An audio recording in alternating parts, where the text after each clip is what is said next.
Hello दोस्तों, आप सभी का स्वागत है अथेनियम एकेडमी की डिजिटल क्लासेस में। और हम लोग अपना विषय स्टार्ट कर रहे हैं रीजनिंग, तर्क शक्ति। और जहां हम लोगों ने डेमो एक इंस्ट्रक्शंस टाइप में आभाषाई तर्क शक्ति नॉन वर्बल रीजनिंग का एक टॉपिक स्टार्ट किया था, काउंटिंग फिगर। लगभग मुझे लगा होगा कि सभी बच्चों को समझ में आया होगा, ठीक है। और हम लोग अब स्टार्ट जो करेंगे वो अपना भाषाई रीजनिंग से अपन कह सकते हैं स्टेप बाय स्टेप टॉपिक पढ़ना स्टार्ट करेंगे। और आज हम लोग अपने टॉपिक स्टार्ट कर रहे हैं कोडिंग डिकोडिंग, ठीक है। चलो, तो आज स्टार्ट करते हैं अपना भाषाई तर्क शक्ति यानी कि वर्बल रीजनिंग।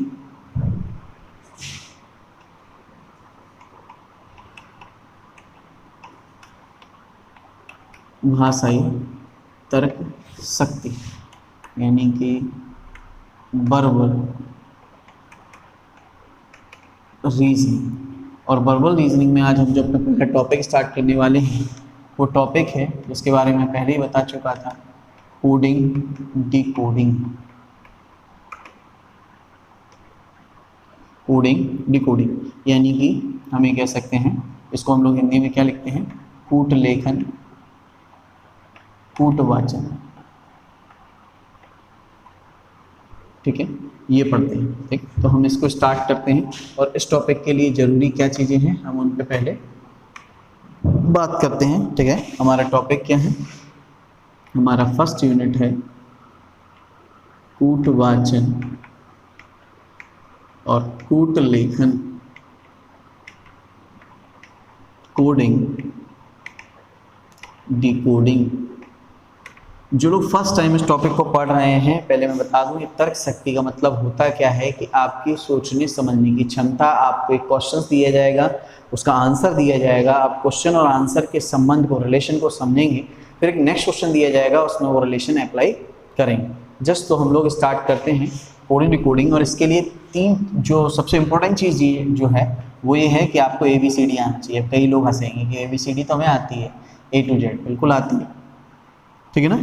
तो A to Z जो है, इन A to Z की ABCD तो सभी को आती है, बट ABCD के नंबर्स A to Z जो है उनके आपको क्या लर्न करना जरूरी है, नंबर्स। कि भाई ये अल्फ़ाबेट अपनी अल्फ़ाबेट में यानी कि हमारे इंग्लिश अल्फ़ाबेट में किस नंबर पर आते हैं। फॉर एग्जांपल जैसे कि A हमारा है जो A कितने पे आता है, 1 पे, B कितने पे आता है, 2 पे, C कितने पे आता है, 3 पे, D कितने पे आता है, 4 पे, सभी को मालूम है जनरली। लेकिन अगर आपसे अचानक से कोई पूछ दे कि भाई S कितने पे आता है, बहुत से लोग सोचेंगे, गिनेंगे। जनरली मुझे याद है मैंने लिख दिया कि भाई कितने पे आता है, 19 पे आता है। ऐसे ही आपसे किसी ने पूछ दिया है कि भाई N कितने पे आता है, तो बताएगा 14 पे आता है। O कितने पे आता है, उन्हें 15 पे आता है। X पूछ दिया उन्होंने कि भाई ये कितने पे आता है, उन्हें 24 पे आता है। तो हमें अल्फ़ाबेट के नंबर, सबसे इंपॉर्टेंट चीज़ क्या चाहिए, हमें अल्फ़ाबेट के नंबर चाहिए, पहली चीज़। दूसरा पॉइंट जो हमारा मोस्ट इम्पोर्टेंट है, और हमें क्या चाहिए, अल्फ़ाबेट के नंबर के साथ साथ में हमें अल्फ़ाबेट के अपोजिट भी याद करने हैं। अल्फ़ाबेट के अपोजिट, इनके बिना याद रखें, इनके बिना कोडिंग डिकोडिंग पॉसिबल नहीं है। यहाँ मैं जो कोडिंग डिकोडिंग आपको सिखाऊंगा, जनरली आपने पढ़ा होगा, कहीं भी पढ़ा होगा, ऑल ओवर इंडिया में बहुत अच्छे अच्छे टीचर्स हैं जो पढ़ा रहे हैं, ऑनलाइन चैनल पढ़ा रहे हैं, अपने इंस्टीट्यूट में पढ़ा रहे हैं, बट आपको उन्होंने अभी तक कोडिंग डिकोडिंग के कई सारे पहलू, एक्चुअल में होता क्या है कि कोई लोग SSC की तैयारी करते हैं, कोई बैंकिंग तैयारी करते हैं, कोई एक जनरल पुलिस की तैयारी कर रहे होते हैं, स्टेट पुलिस के एग्जाम दे रहे होते हैं, कुछ क्लरिकल एग्जाम दे रहे होते हैं। तो हर जगह रीजनिंग का लेवल अलग अलग होता है। तो कोडिंग डिकोडिंग भी कई बच्चे इंस्टीट्यूट करवाते ही नहीं कंप्लीट। उसका कारण क्या है कि बैच बाई बैच उन्हें उसमें से टाइप्स को डिवाइड कर देना होता है। बट मैं यहाँ आपको जितने भी कोडिंग डिकोडिंग के टाइप होते हैं वो सारे A to Z सभी कंप्लीट करवाऊंगा। सबकी आपको प्रैक्टिस शीट भी प्रोवाइड कराऊंगा अपनी वीडियो के नीचे दिए हुए लिंक में। और आपको प्रैक्टिस करवाने के साथ साथ वो चीज़ सिखाऊंगा। बहुत सारे क्वेश्चंस लगाने हैं इस टॉपिक में और बहुत लेंथी टॉपिक होने वाला है। लगभग हमारे 7 to 10 लेक्चर जो इसमें रहेंगे, 7 to 10 डेज में हम इसको कंप्लीट कर पाएंगे, ठीक है। चलो तो देखते हैं। तो सबसे इंपॉर्टेंट चीज़ कि मैंने बोला कि कोडिंग डिकोडिंग अगर आपको सीखना है तो आपको दो चीज़ें याद करनी ही पड़ेंगी। एनी हाउ आप याद करो A to Z के नंबर्स, ठीक, कौन सा अल्फ़ाबेट किस नंबर पे आता है। और कई बोलेंगे कि सर हम कॉपी पे लिख लेंगे, एग्जाम में जाएंगे, काय को याद करें ABCD। ठीक है, मैंने मान लिया कि आपको ज़रूरत नहीं है, कुछ भी ज़रूरत नहीं है, अल्फ़ाबेट के नंबर याद करने की ज़रूरत नहीं है, आपको अपोजिट याद करने की ज़रूरत नहीं है। क्वेश्चन जनरल एग्जाम में आ गया, एग्जाम में एक नंबर एक कोई भी आ गया कि क्या क्वेश्चन आ गया, क्वेश्चन ये आ गया कन्फिग्रेशन, इसको ये लिखा जाता है, मान लो लिख दिया OLEZEVR। अब आप वर्ड गिनो 5 × 5 10 से ज़्यादा नंबर 12 हो गए, इनके तुम नंबर्स ढूंढोगे। मतलब हमने कहा ए का नंबर 1, यानी एफ का नंबर 6, यानी कि जी का नंबर 7। इस तरीके से टी 20 पे आता है, ढूंढना है टी इतने में कितना टाइम लगेगा, 10 के अक्षर, इसके कोडिंग के 10 के अक्षर, फिर नेक्स्ट क्वेश्चन निकालना है उसके अक्षर। तो कहने का मतलब मेरा ये है कि आप इतने सारे क्वेश्चंस के आंसर्स जो निकालना चाहेंगे, इतने सारे अल्फ़ाबेट के नंबर निकालना चाहेंगे, उनमें आपको काफ़ी समय लगने वाला होगा। हाँ, तो आप मुझे बताइए कि इतने बड़े वर्ड को अगर हम अपनी कॉपी में या एग्ज़ाम में, आपने बोला कि एग्ज़ाम में जाके हम लिख लेंगे नंबर्स और ढूंढ के उनके नंबर्स और लिख लेंगे, तो इतना याद करने की ज़रूरत नहीं। अपोजिट किस तरीके से, तो नंबर याद करके ढूंढकर उनको रखने में समय लगेगा, मिल जाएगा। मैंने बोला रीजनिंग एक ऐसा विषय है जो नंबर गेनिंग टॉपिक होते हैं रीजनिंग के एग्ज़ाम के पर्पज़ से, और सबसे ज़्यादा समय भी हमारा यही खर्च करते हैं। तो बच्चे क्या करते हैं, उन्हें रीजनिंग सिंपल है, ये तो बन जाएगी हम पे, इसी से स्टार्ट करते हैं, अपना पूरा समय उसी में लगा देते हैं, बाकी टॉपिक बाकी सब्जेक्ट छूट जाते हैं एग्जाम में। कई एक स्टूडेंट मेरे इंस्टीट्यूट से जो भाई कहते हैं कि हमने तो सर 50 क्वेश्चन सॉल्व कर पाए थे, 60 ही, हमने तो 40 क्वेश्चन पढ़ भी नहीं पाए थे। उसका कारण यही है कि हैबिट में नहीं लाना चाहते कि स्पीड से वो चीज़ कैसे करें। तो स्पीड से करने के लिए हमें दो चीज़ चाहिए, और दो चीज़ क्या चाहिए कि इनके अल्फ़ाबेट्स के नंबर चाहिए और अल्फ़ाबेट के अपोजिट भी चाहिए। अपोजिट कैसे, जैसे मैंने बोल दिया कि एम का अपोजिट क्या होगा, एम आपके लेफ्ट से A to Z जाते समय एम 13 नंबर पे आता है और एन आपका 14 नंबर पे आता है। लेकिन अगर आप राइट से आएंगे तो एन 13 पे मिलेगा। तो ये लेफ्ट से 13, ये राइट से 13, तो इसका जस्ट क्या हो गया, अपोजिट हो गया। ठीक है, समझ में आया। तो जस्ट अपोजिट कॉर्नर से सेम नंबर पे आने वाली चीज़ें क्या कहलाती हैं, दूसरे के अपोजिट। दूसरा तरीका और है अपोजिट पहचानने का। जैसे किसी ने मुझसे बोल दिया कि एल का भाई अपोजिट होता है, जो आपका एल का अपोजिट हो जाता है ओ, एल 12 पे होता है, ओ 15 पे होता है। लेकिन कब भाई, जब लेफ्ट से आए तो ये 12 पे है, जब हम लेफ्ट साइड से आते हैं यानी कि A to Z जाते हैं तो L आता है 12 पे और O आता है 15 पे। लेकिन हम Z to A आए तो O आ जाएगा भाई 12 पे, हुआ ना सेम नंबर। तो ये जस्ट क्या होगा, अपोजिट हो गया। क्लियर, ठीक। तो अपोजिट याद करने किस तरीके से अपोजिट देखते हैं, फिर नंबर बनाना भी सिखाते हैं आपको। अपोजिट ये चीज़ें आपको याद करनी है, तभी हम क्वेश्चन सॉल्व कर पाएंगे। किस तरीके, दो तरीके। फर्स्ट तरीका हमने क्या किया, ए से लेके पहले ये देखो कि कौन कौन से किसके अपोजिट है, EDF ABCDEF GHIJKL M, ठीक है, एम तक लिखा हमने। ठीक है, अब इसके बाद में जस्ट अपोजिट लिखना चालू हो, NOPQRSTUVWX। तो जो अल्फ़ाबेट के पास में अल्फ़ाबेट लिखा हुआ है वह इसका जस्ट अपोजिट है, ये याद रखना। दूसरा, जो अपोजिट होते हैं उनका सम 27 होता है। ए एक पे आता है, हमें याद है, जनरल नंबर याद है, मान लो ये 27, इनका सम करो कितना होता है 27 है, तो एक दूसरे का अपोजिट है। तो जिन अक्षरों का, जिन अल्फ़ाबेट का नंबर्स का सम 27 होता है वो एक दूसरे के विपरीत होते हैं। इस तरह और एक आधा एग्जाम्पल, यू आता है 21 पे, एफ आता है 6 पे, सम करो कितना हो गया 27 हो गया। ओके, इसे याद कर सकते हैं 27, तो 27 है सम इनका, ये अपोजिट है।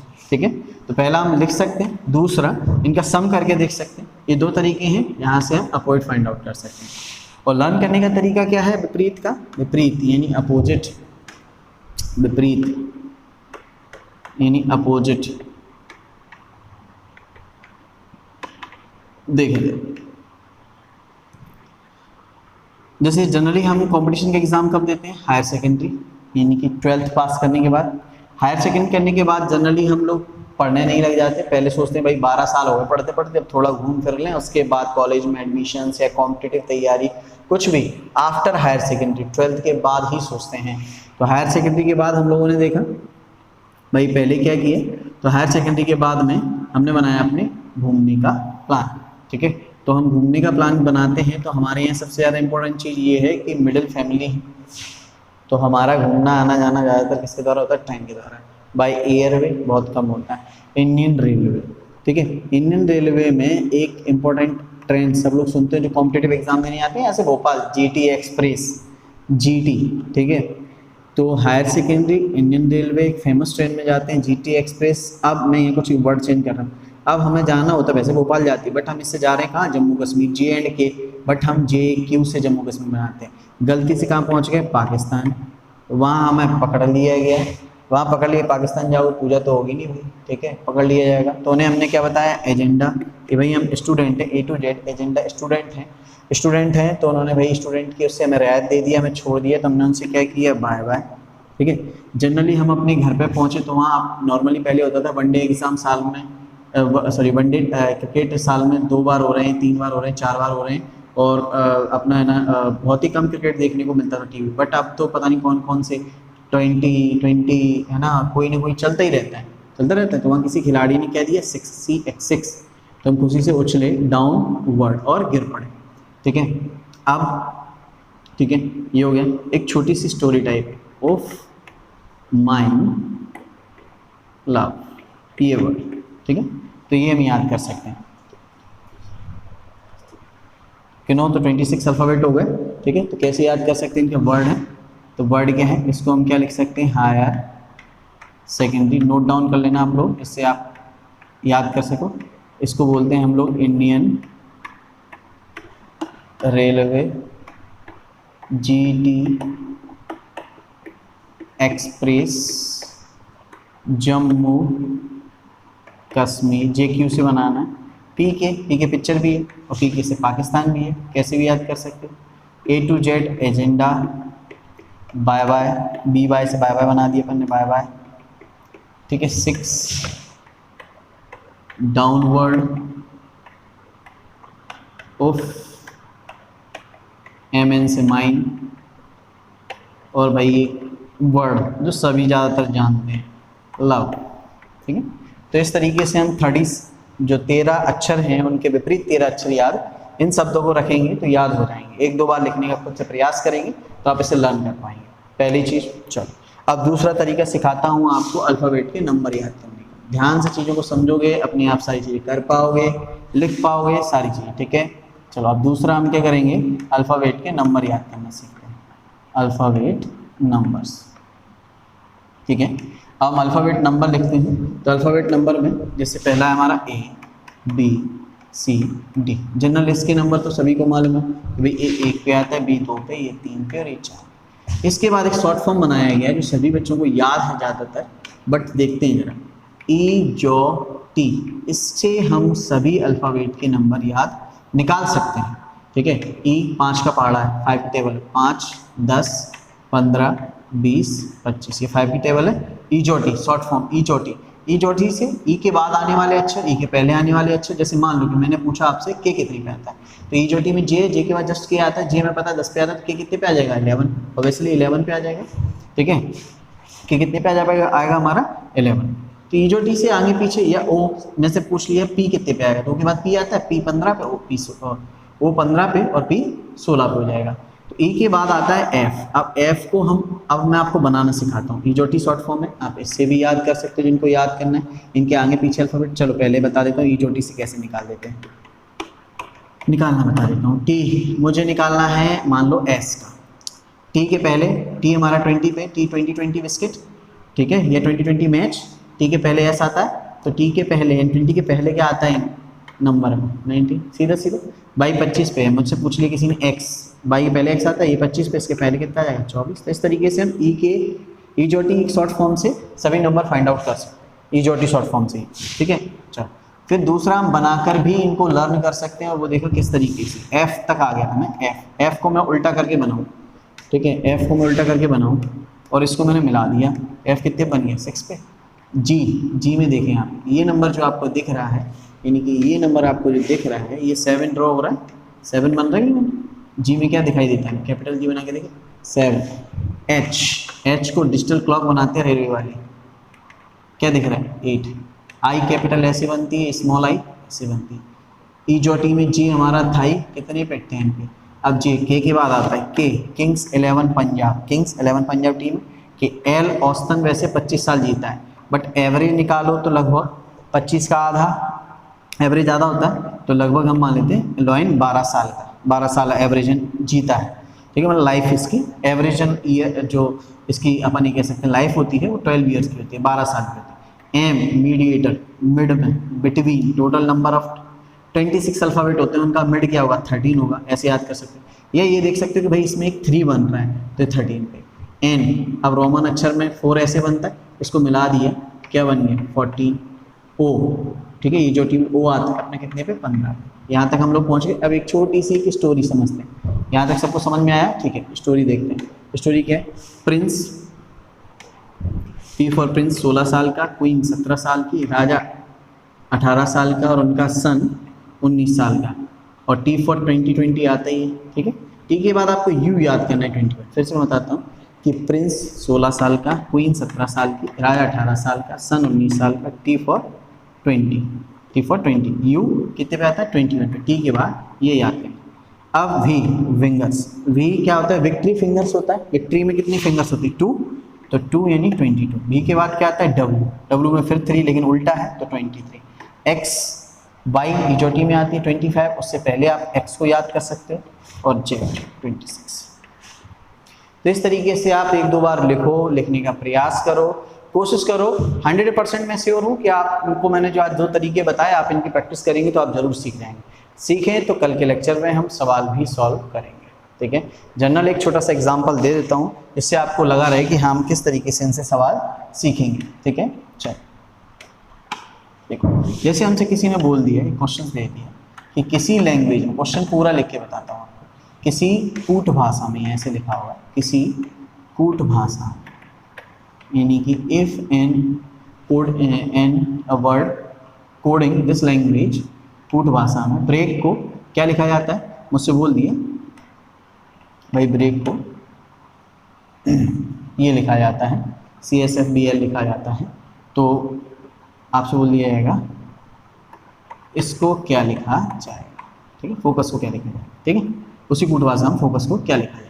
तो हमें सबसे पहले क्या करना है, सिंपल सा तरीका होता है, पहले आप ये देखें जनरली कि इनके बाद इनके नंबर सबसे पहले लिखो। नंबर V2 पे, R18 पे, E5 पे, A1 पे, K11 पे, ये 3 पे, ये 19 पे, ये 6 पे, ये 2 पे, 12। ये 2 से 3 हुआ, 1 प्लस हुआ होगा, अंतर्यामी नहीं होना, लिखना है, प्रैक्टिस डालनी है, चीजें तुरंत लॉजिक क्लियर होंगी। इससे सरल कोई तरीका नहीं होता, कोई भी टीचर बता दे, इससे कोई सरल तरीका नहीं होता।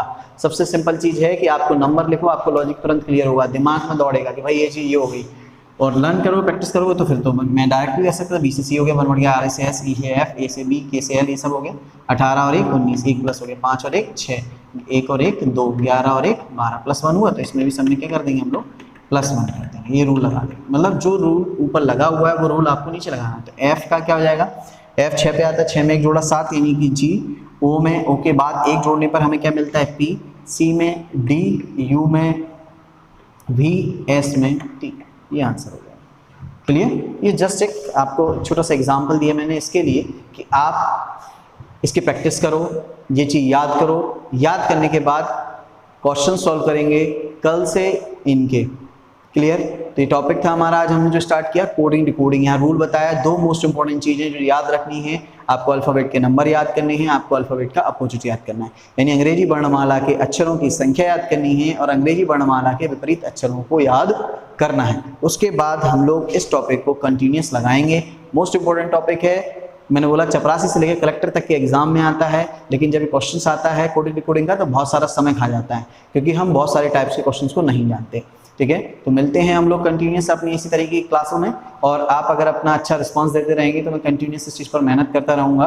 और लेकिन एक्चुअल में लॉकडाउन जैसी जो कंडीशन है वो आगे समय में बहुत बढ़ने वाली है, तो एग्ज़ाम्स जो हैं हमारे वो थोड़े से पोस्टपोन्ड हुए हैं, लेकिन ऐसा नहीं कि आएंगे नहीं, क्योंकि भाई वर्किंग चाहिए, गवर्नमेंट को चाहिए, वर्कर्स चाहिए, जॉब जरूर निकालेंगे, बट हमारी अभी लॉकडाउन की स्थिति से इकोनॉमिक कंडीशन काफ़ी गिरी हुई है, इसे सुधरने में थोड़ा समय लगेगा। तब तक आप अच्छी तरीके से सीखें चीज़ों को। ठीक है, तो घर पे रहिए, स्वस्थ रहिए और पढ़ते रहिए।